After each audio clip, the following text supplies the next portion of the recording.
Isaías 40, 28, coloca o texto aqui. Preste atenção.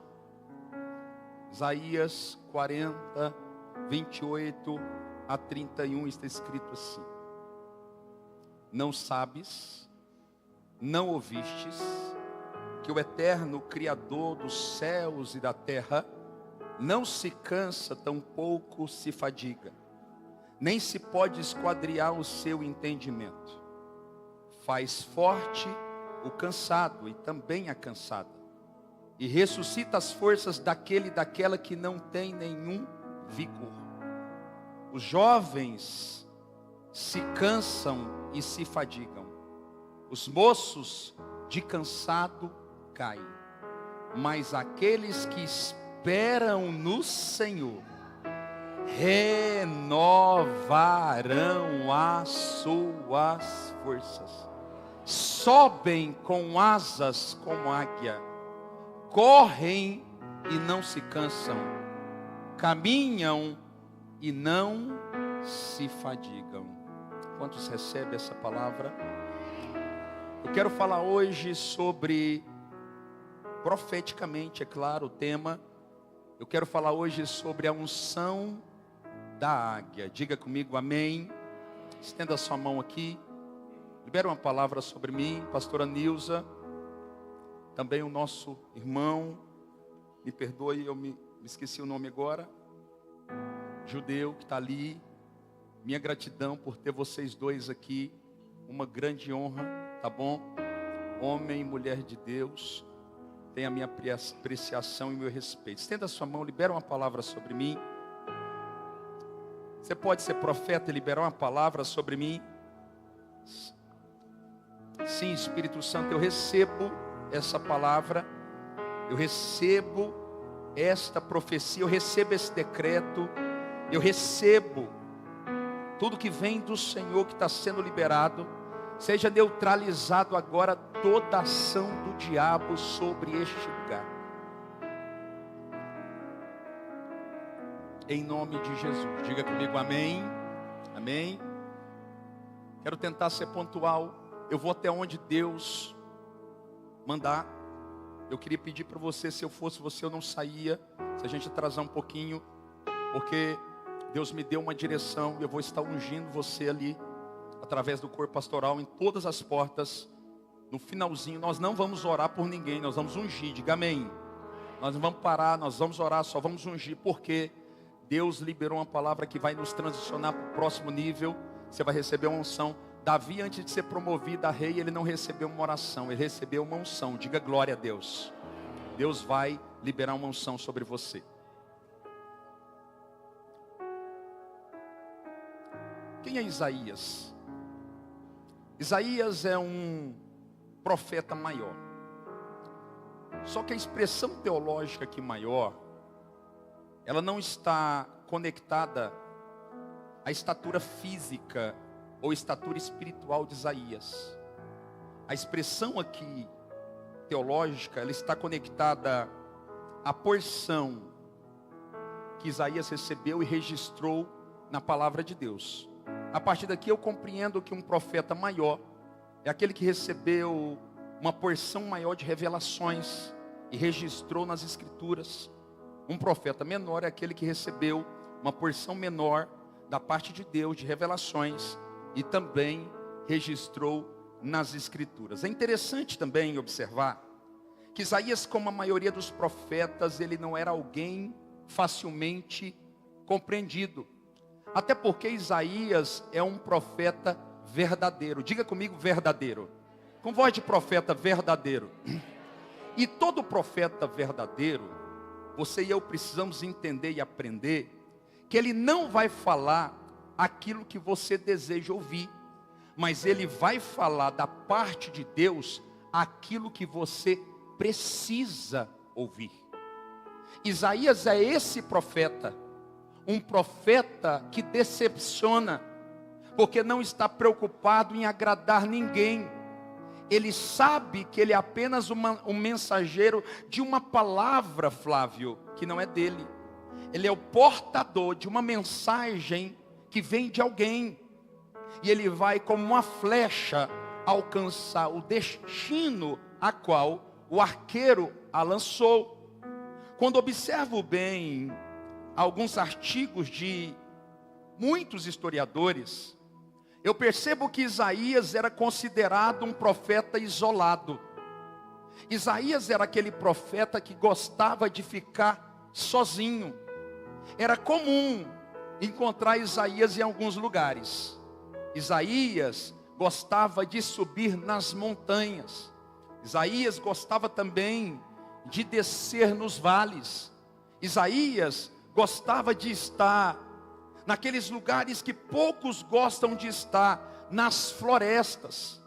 É por isso que Isaías, que também frequentava os desertos, ele compreende bem o que Davi compreendeu quando escreveu o Salmo 19:1, que está escrito assim: os céus revelam a glória de Deus, e o firmamento as obras das suas mãos. Por esta razão, quando observamos de maneira clínica o livro de Isaías, percebemos duas coisas. Ele faz uso de muitas figuras de linguagem, como também ele faz uso de muitas parábolas e metáforas.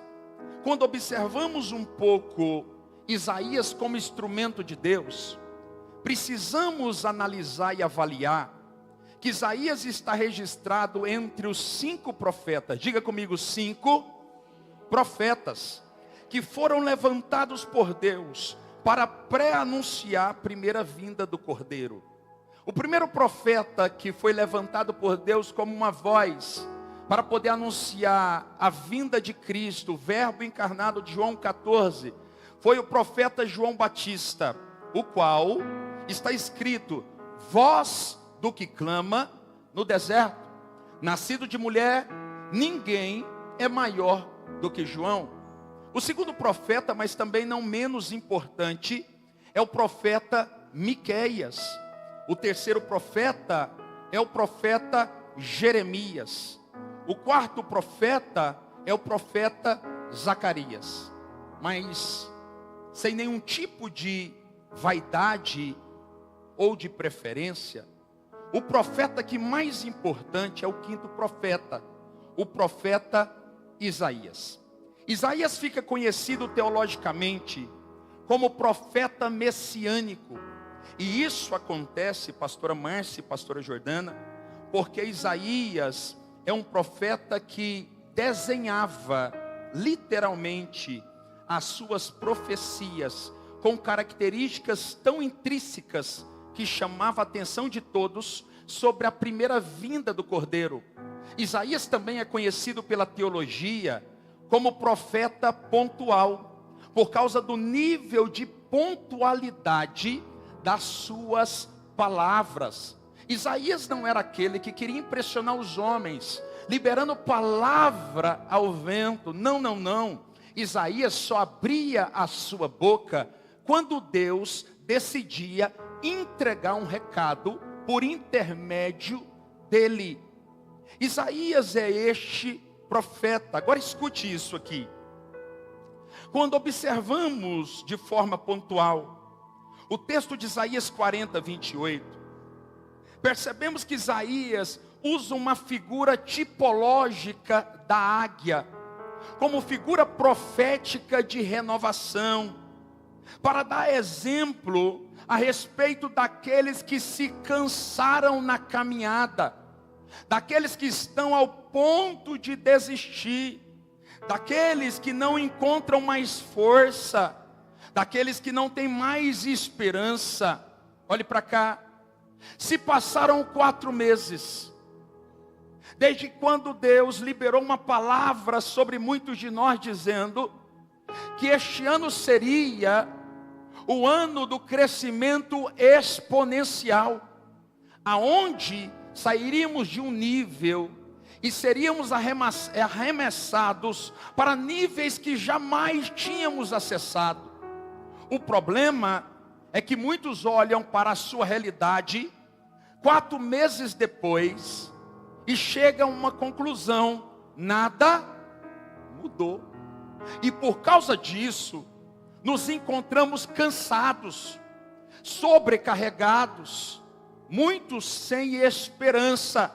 Isaías então, ele se levanta nesse contexto, liberando uma palavra sobre mim e sobre você, dizendo assim: mas os que esperam no Senhor renovarão as suas forças. Cadê os cansados? Põe a mão assim, pelo amor de Deus. Mas os que esperam no Senhor renovarão as suas forças. Olha o que Deus vai fazer com você. Sobem com asas como águia, correm e não se cansam, caminham e não se fadigam. Diga comigo, glória a Deus. Fala para esse irmão que está do teu lado, mas fala com o profeta. Profeta é aquele que proclama, que fala com ousadia, em alta voz. Fala para ele: não é tempo ainda de parar. Alguém acredita nessa palavra? Diga glória a Deus. Existe uma condição para que Deus possa te renovar e me renovar. A Bíblia diz que Ele renova quem espera nele. Quando eu olho para o verbo esperar, na raiz hebraica, até porque esse texto que lemos de Isaías 40, 28, ele está na antiga aliança, que é a sombra da nova. Ele está escrito em hebraico, e no hebraico, o verbo esperar é chamado de cavar. Cavar aqui é o Q, o U, o A, o V, o A e o H. O cavar aqui aponta para expectativa. Escute isso, isso vai libertar muitos aqui. Isaías está falando que eu não posso apenas esperar, que eu preciso esperar através do cavar, que é tomado de expectativa. Só que se eu saio do hebraico e vou para o latim, a palavra aqui em evidência é esperare, que significa ter esperança. Eu aprendo que eu preciso esperar, tomado de expectativa, ou tomado de esperança. O problema não é esperarmos, é porque muitos dentro do deserto não têm opção, então decidiram esperar a força. Mas Isaías está dizendo que eu preciso acessar esse entendimento, eu preciso esperar com expectativa e com esperança. Todas as vezes que você espera sem expectativa e sem esperança, você passa ou começa a morrer por dentro. É por isso que muitas pessoas estão doentes no tempo da espera, porque estão esperando, porque não tem opção. Isaías está nos liberando um princípio. Eu preciso me mover pelo cavar, eu preciso me mover pela esperança do esperare. Eu preciso ser alguém tomado de expectativa para com aquilo que Deus falou. Você precisa ser cheio de esperança e de expectativa. Diga comigo, glória a Deus. Quando observamos o escritor de Hebreus, Hebreus no capítulo 11, o escritor está dizendo assim: fé é a certeza daquilo que se... O problema é que nós perdemos a certeza do que Deus disse. E todas as vezes que a certeza é arrancado de dentro de nós, nós perdemos o cavar, que é a esperança. E quando o cavar é arrancado de nós, os nossos ossos começam a sofrer. A dor no nosso corpo é inevitável. O que o Espírito de Deus está dizendo é: eu vou liberar a unção da águia sobre você.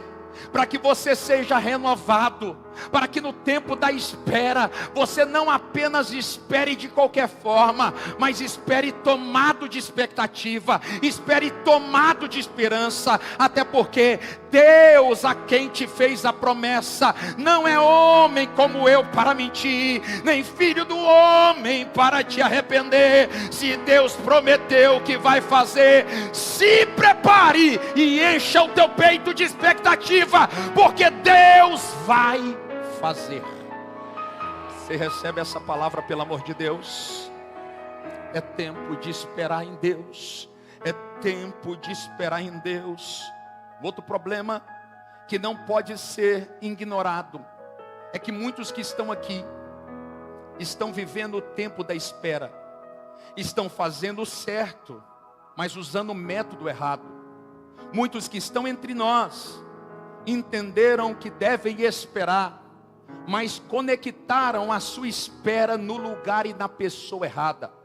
Tem muita gente aqui que ainda está esperando, a sua esperança está conectada à porta do banco se abrir.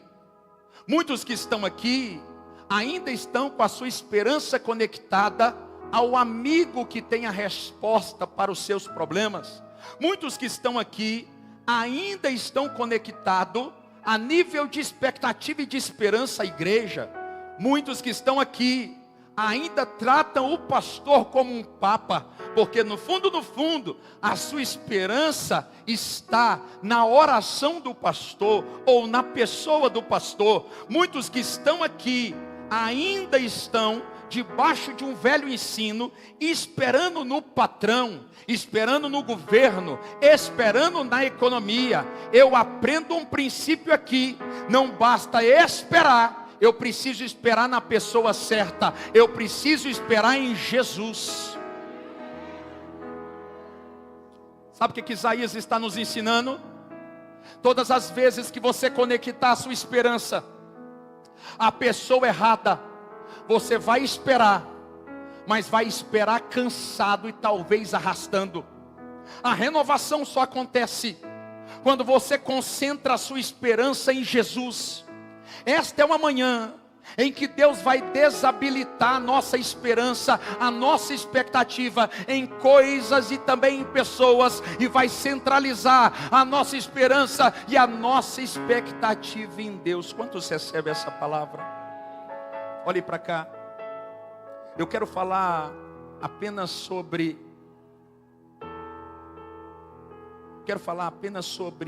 duas lições que eu e você aprendemos com a águia, que podem nos catapultar para vivermos o que nunca vivemos da parte do Senhor. Diga glória a Deus. Eu não sei se você sabe, mas quando Isaías usa a figura profética da águia, ele usa essa figura de maneira intencional, porque Isaías quer nos ensinar algo que não sabemos. Existem hoje, tabulada cientificamente, 12 mil aves no mundo inteiro. Quando o assunto é águia, nós temos apenas 70 espécies. A maior de todas as águias, a mais gloriosa, é conhecida como águia imperial. Em idade adulta, escute isso, em idade adulta, a águia imperial chega a 1,5 m de altura. Com as asas abertas, ela chega a 2,5 metros. Ela é conhecida pelo cientista como rainha dos céus. Ela é gloriosa, majestosa, a sua beleza é intrínseca. O único animal que ousa desafiar a águia é o falcão. Diga comigo, falcão. De acordo com historiadores que estudam sobre esse assunto, eles dizem que o falcão, ele sobe nas costas da águia e começa a picar o seu pescoço.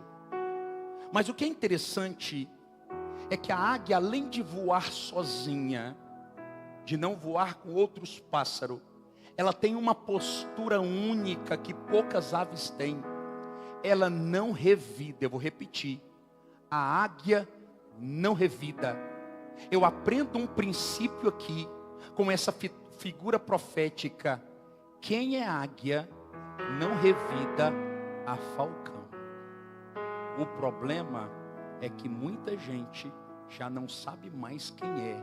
Por isso que insiste em revidar a qualquer um. Você está aqui pelo amor de Deus? A águia, ela não revida o falcão, mas ela toma uma posição que muita gente vai ter que tomar nessa manhã. Ela decide subir. Fala comigo, subir. A águia então, ela bate as suas asas e ela começa a subir sem se distrair. Ela sobe, ela sobe, ela sobe. E o falcão continua importunando a águia e picando o seu pescoço. Então ela continua subindo a níveis mais altos.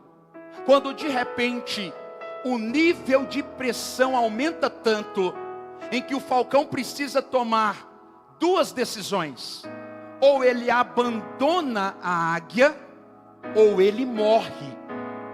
O que o Espírito de Deus está nos ensinando é tempo de subir para lugares nele, aonde nós nunca acessamos, aonde a pressão não permite a entrada de falcão, para que possamos acessar coisas que nunca acessamos. Quantos estão aqui podem dizer glória a Deus? Fala para quem está do seu lado, é tempo. Seja profeta, é tempo de subir. Não se distraia revidando a falcão. Diga comigo, glória a Deus. A primeira atitude da águia, que precisa, se é uma atitude que eu preciso carregar, diga comigo, seja paciente. De acordo com os ornitólogos, não sei se você conhece, ornitólogos são os estudiosos da águia, das aves, desculpa. Eles dizem que uma das características mais acentuadas da águia, a águia é extremamente paciente. E de acordo com alguns artigos que eu li, no século 21, uma das características mais intrínsecas do ser humano é a ausência da paciência.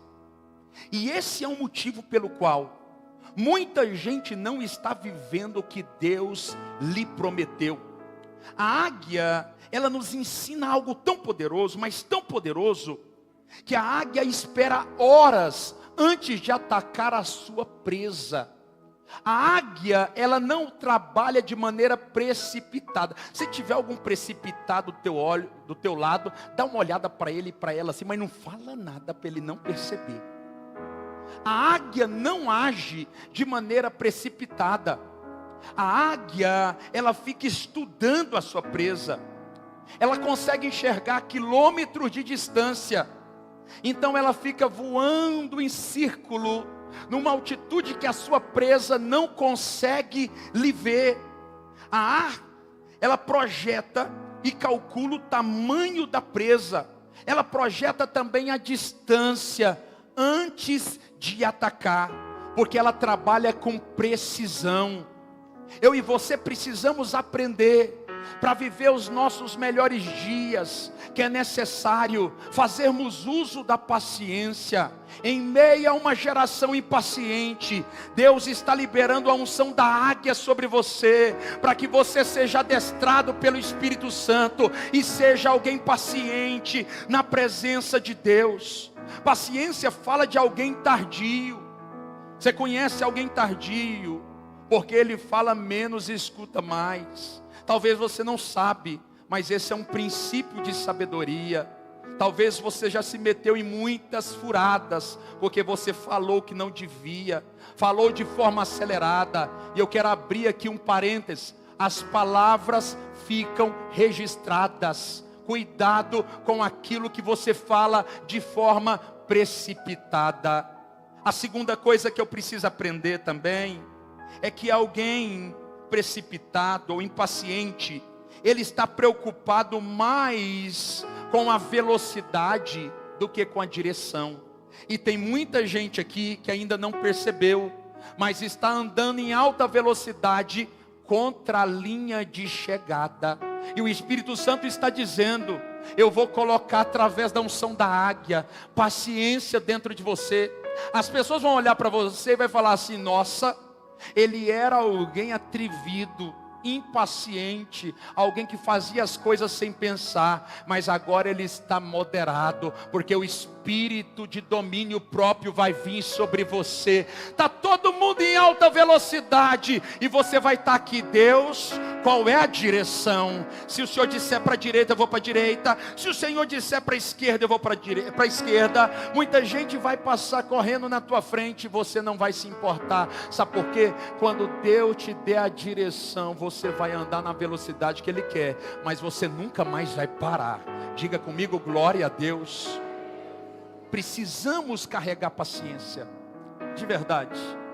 Quem tem coragem de assumir aqui que não é paciente, levanta a mão. Em Romanos no capítulo 5, e eu quero acelerar aqui, mas me dê por favor os seus ouvidos e a sua atenção. Feche essa porta aí para mim, os voluntários, por favor. Pede o pessoal da história aí para nos ajudar.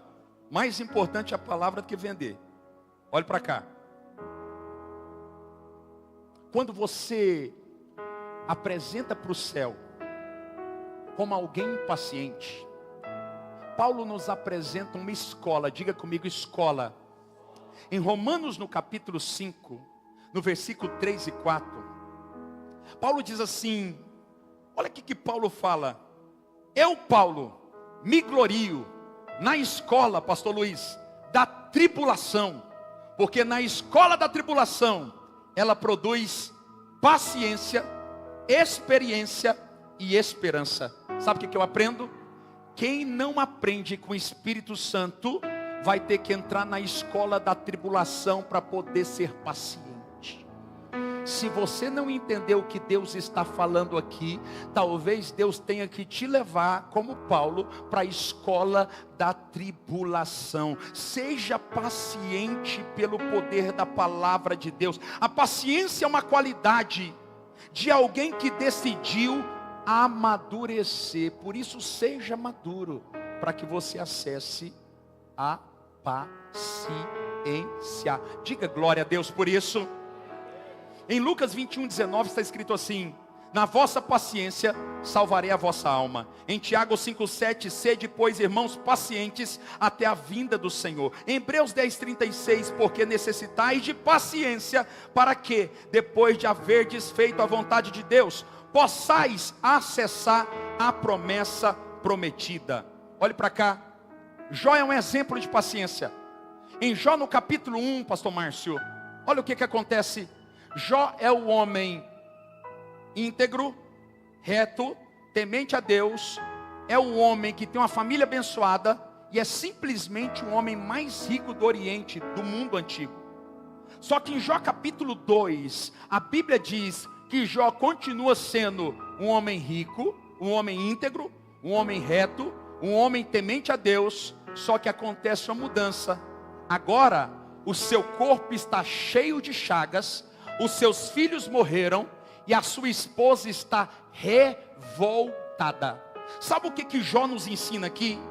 Em Jó no capítulo 13, no versículo 15, Jó, ele diz assim: ainda que Deus me mate, nele esperarei com paciência.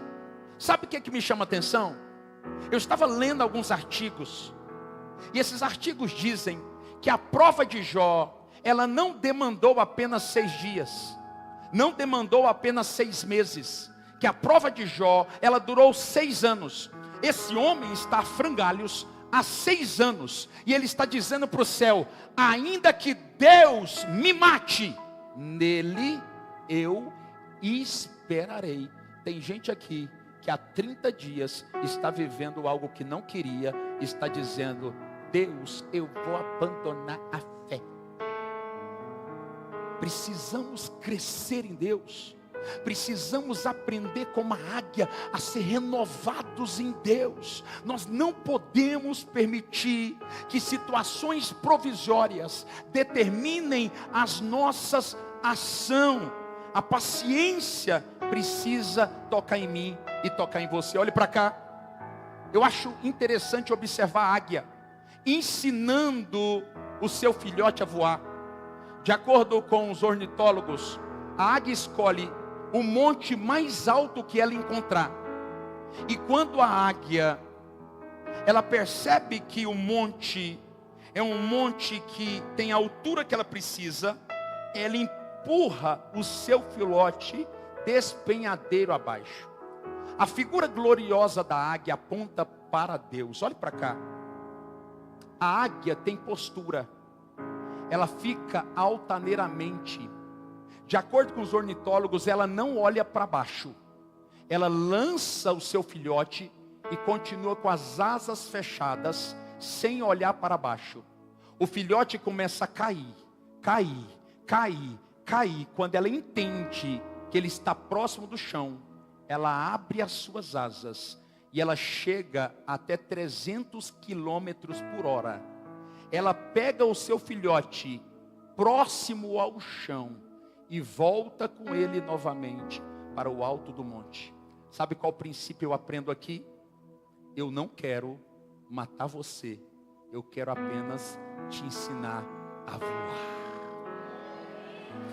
O que o Espírito Santo está fazendo nesses dias não é para matar você, é para te ensinar a voar, a acessar lugares altos que você nunca acessou, para viver coisas que você nunca viveu. Quantos recebem essa palavra? Diga comigo bem forte, glória a Deus. Eu quero encerrar nessa segunda característica aqui.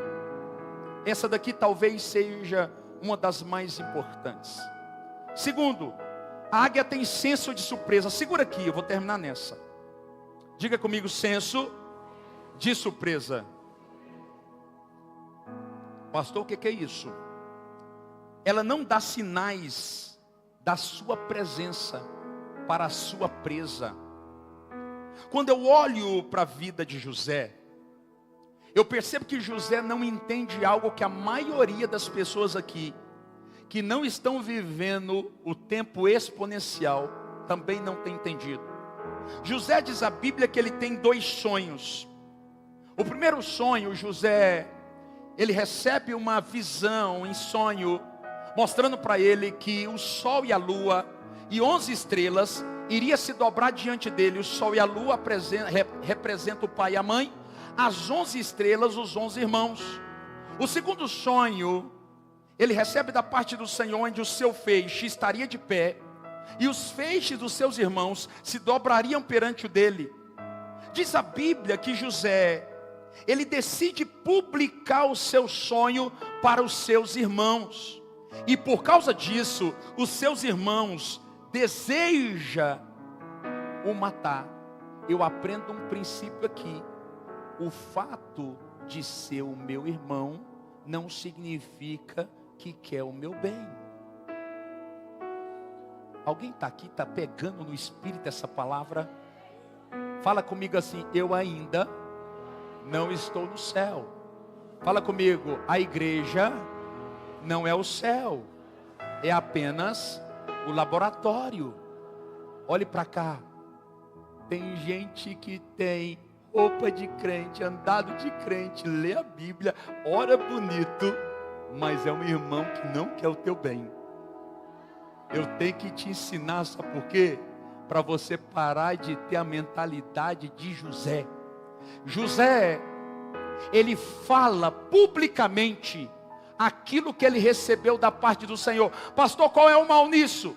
Ele tem 11 irmãos. Se Deus quisesse que os seus irmãos soubessem o seu sonho, Deus daria sonho para todos.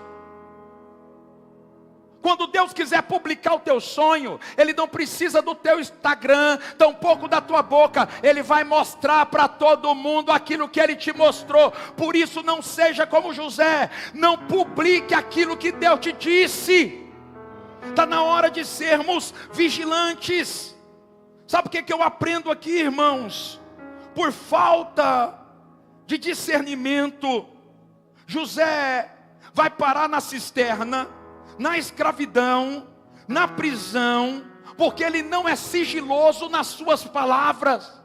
Eu e você precisamos entender que muitos aqui já deveriam estar no palácio, mas por causa da boca grande, estão na cisterna, estão na escravidão, estão na prisão, e o Espírito de Yeshua está me levantando para falar para muita gente aqui: é tempo de guardar para você aquilo que eu disse, porque quando eu quiser falar para todo mundo, eu vou mostrar através dos frutos que eu te dei. Diga comigo, glória a Deus.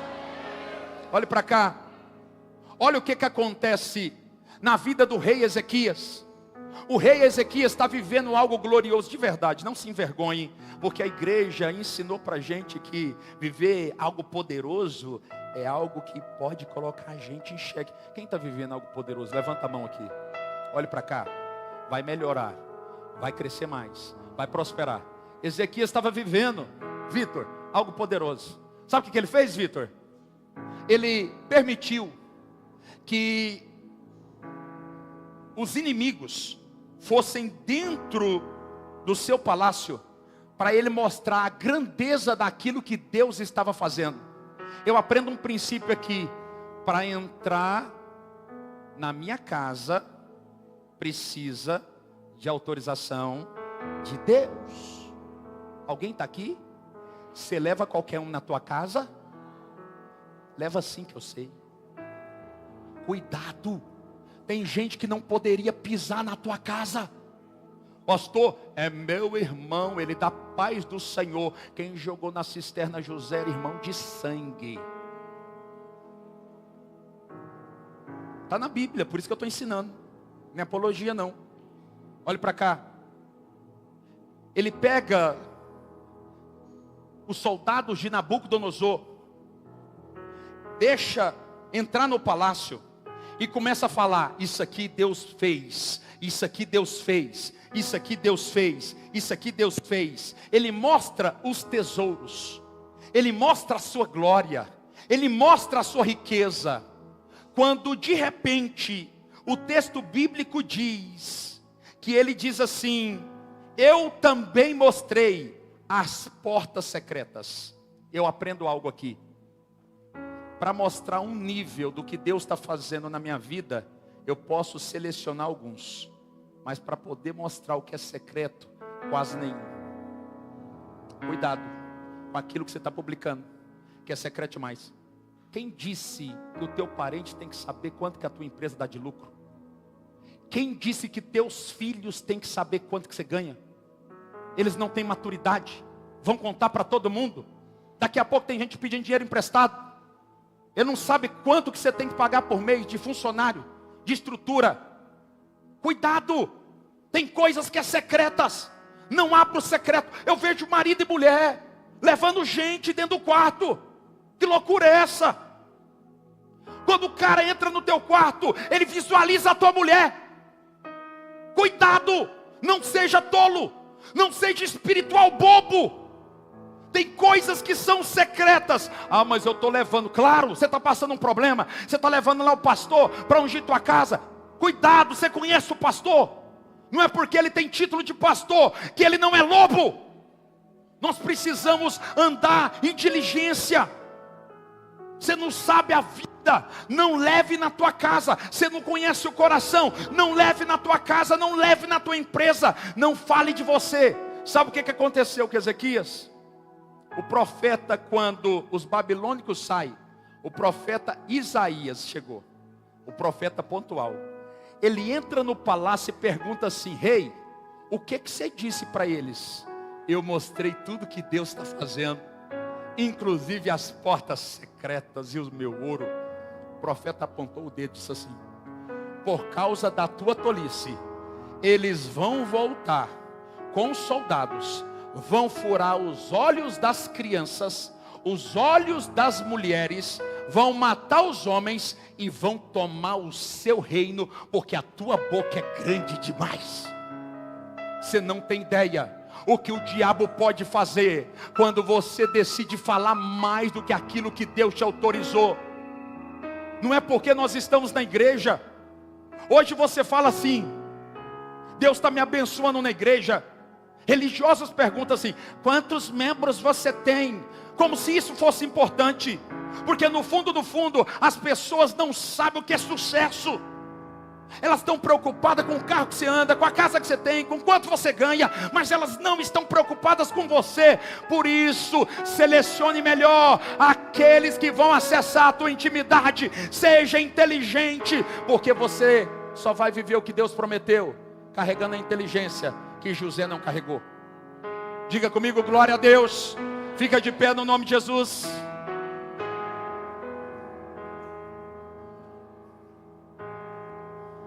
Olhe para cá. Os pastores se preparem para mim na porta, por favor. Olhe para cá. Hoje é festa, estou liberando uma instrução. Diga glória a Deus. Deixa eu só pincelar isso aqui. Não dá tempo de eu falar, mas escute isso aqui. Olha essa característica da águia aqui. A águia se prepara. Diga comigo, eu vou me preparar para viver o que Deus disse. Olha que interessante. A águia, quando ela não está caçando, ela fica dando arremessos, pegando pedras pesadas, para poder testar a sua força e melhorar a sua musculatura. Quando a águia não está caçando, ela sobe para um alto monte e começa a afiar o seu bico e afiar as suas garras. A pergunta que o Espírito de Deus está fazendo para mim e para você é: o que você está fazendo no tempo da espera? Como você está se preparando para viver o que eu prometi? Tem muita gente que recebeu uma promessa há 5 anos. Se Deus cumprir ela hoje, você vai colocar tudo a perder, porque você não se preparou para viver ela. Nós precisamos da unção da águia, para nos preparar antes do tempo, para viver o que Deus nos prometeu. Sem o preparo, você não vai viver. Conta-nos uma história, ficção, de um livro, em que um grande conquistador, depois de vencer uma série de batalhas e conquistar centenas de território, ele tem o seu braço direito arrancado no meio da guerra. Ele acha uns destroços, ele se assenta para morrer, e antes de morrer, ele visualiza uma formiga. Diga comigo, formiga. Ele olha para essa formiga, e a formiga, ela está tentando pegar uma folha, que é equivalente a quase 10 vezes o seu tamanho. Ele está próximo da morte, com hemorragia externa. Ele olha para a formiga sobe uma vez e cai, sobe 2 vezes e cai, sobe 3 vezes e cai, sobe 4 vezes e cai, sobe 5 vezes e cai. No final da história ele conta que essa formiga subiu 70 vezes, e só na última vez ela conseguiu chegar no lugar que ela queria com o seu prêmio. Sabe o que eu aprendo aqui espiritualmente? O que você chama de falha, de erro, de despreparo, de decepção, é o processo de capacitação que vai te levar à promoção que Deus te prometeu. Você recebe essa palavra? Você recebe essa palavra? Quantos sonham em ser empreendedores aqui? Levanta a mão. Eu nunca recebi tanta gente com mentalidade de fracasso como nos últimos dias. Sabe por quê? Porque criaram na nossa cabeça que só consegue lugares altos quem é bom demais. Sim ou não? Só quem é acima da média, acima do nível, gente extraordinária. Não, pastor, você não está entendendo. Agora é a era da eficiência e da eficácia. Se a gente não for muito bom, não dá. Tudo bem, eu concordo em partes com isso. Mas olha o que eu vou dizer aqui. De acordo com o Sebrae, uma pesquisa que eu li ontem, os milionários mais bem-sucedidos do Brasil quebraram ou 2 ou 3 vezes, e só estão vivendo o que desejaram anos viver, porque, diferente de muitos que estão aqui, eles decidiram não desistir. Sabe qual que é o nosso problema? Nós temos o Espírito Santo, nós temos a sabedoria de Deus, mas a gente desiste no primeiro obstáculo. E o Espírito de Deus está falando aqui através de mim, que é tempo de voltar a tentar a fazer aquilo que deu errado. Você recebe essa palavra da parte de Deus? Você recebe de verdade essa palavra da parte de Deus? Ah, eu sinto Deus aqui nesse lugar. Olhe para cá. Antes de orar, nós já fizemos quase toda a nossa cafeteria ali fora, vocês viram? Alguém viu? Tá ficando lindo, né? Ainda faltam as luzes, faltam algumas coisas. Todo domingo a partir de hoje, às 19, às 18h30 até às 19, nós teremos ali cafezinho, né, gratuito. Hoje sempre vai ser diferente. Hoje é café com chantilly, amém? Então você é o nosso convidado, você que pode, você que não pode, está tudo bem. Vai ser uma bênção. Profeta Patrick, nosso amigo, vai estar aqui hoje, para que a gente possa liberar um novo tempo ainda maior. Nós cremos nisso. Mas escute o que eu vou dizer aqui. Na programação Hope, cadê as mães que estão aqui, as mulheres? É para você trazer a sua mãe. A pastora me pediu para falar, tá bom? A tua mãe é muito importante estar aqui. Então traga a tua mamãe em nome de Jesus, amém? Coloca a tua mão assim. Quero abençoar você. Eu creio no poder do Espírito Santo, no que Deus está liberando sobre este lugar. A partir de hoje, quando você pensar em desistir, você vai lembrar de algo. Davi só foi o maior rei da história de Israel, porque ele não desistiu, mesmo tendo que esperar 13 anos. Abraão só foi pai de multidões, porque ele não desistiu, mesmo tendo que esperar 25 anos. Caleb só foi o conquistador do território que Deus lhe prometeu, porque ele não desistiu, mesmo tendo que esperar 45 anos. Eu não quero saber o tempo que você está esperando. Eu quero saber se você está disposto a receber uma unção para não desistir. Esta é a manhã que Deus vai levantar muitas famílias para que vivam o seu melhor tempo para a glória de Deus. Pai, na autoridade do teu nome, eu abençoo a vida de cada um dos teus filhos e declaro um tempo de nobreza sendo liberado sobre esse lugar. Que venha um tempo em que o teu Espírito possa jorrar sobre cada família, sobre cada jovem, sobre cada adolescente, sobre cada criança desta comunidade. Eu declaro um tempo de renovação. Eu libero uma palavra, que a unção da águia vai ser liberada sobre nós. Nós vamos ser renovados hoje para viver o melhor tempo da nossa história. Eu libero uma profecia sobre esse lugar. Nos próximos 8 meses, Deus vai fazer coisas que jamais poderíamos fazer nesse ambiente. Eu profetizo que vidas espirituais que estavam mortas serão ressuscitadas. Empresas que estão quebradas serão reabilitadas ao ponto de ter uma virada exponencial. Eu declaro que quem está vivendo os seus melhores dias vai dobrar. Eu declaro que em nome de Jesus a medida vai dobrar. Eu profetizo renovação das forças, renovação da alegria, renovação da esperança, renovação da fé. Eu declaro pelo poder da tua palavra a glória de Deus tocando em cada um de nós e mudando a nossa sorte. A unção que vai ser liberada aí é a unção do crescimento exponencial. Durante 4 meses você trabalhou em muitas frentes e não deu certo. Mas eu quero declarar na autoridade do Senhor que esta unção vai fazer com que coisas que você jamais poderia fazer aconteçam imediatamente a partir de amanhã. Um tempo de graça, de glória, de manifestação de milagres inicia hoje, assim diz o Senhor. E que a graça do Senhor, o grande amor de Deus e as consolações do Santíssimo Espírito venha sobre você, venha sobre a tua casa, venha sobre tudo que leva o teu nome. Eu te abençoo e declaro sobre você a unção da águia e a unção exponencial, em nome do Pai, e do Filho e do Espírito